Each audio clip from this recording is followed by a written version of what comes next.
Matapos ang gera noong 1952, sa isang tratado ng Hapon at China, isinauli ang mga ari-arian ito. Kasinungalingan dahil ang tanging ibinalik lamang ng Japan sa China ay ang Taiwan at ang ilang bahagi na nakuha nilang teritoryo sa Republic of China. Kaya lahat ng pag-aaring nailipat sa Republic of China, ang People's Republic of China ang naging successor in interest.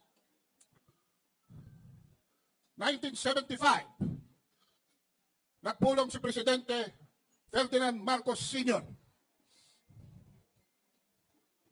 at ang Premier ng China na si Zhou Enlai. At sila ay pumirma ng isang communique, isang tratado kung saan nire-recognize ng Pilipinas ang People's Republic of China as the one China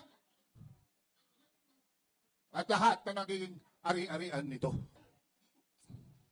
Isa na namang kasinungalingan dahil sa nauna nating pahayag, hindi nga po ibinalik ang South China Sea sa China dahil hindi naman ito bahagi ng kanilang teritoryo.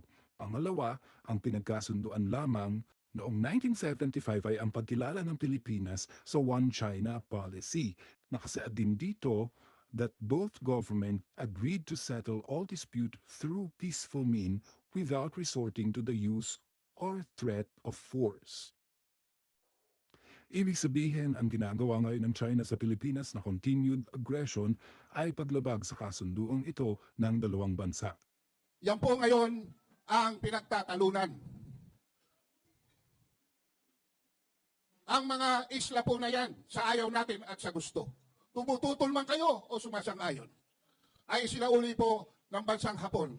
Hindi sa Pilipinas, hindi sa Amerika, hindi sa Vietnam, hindi sa Malaysia, hindi sa Brunei, kundi sa People's Republic of China.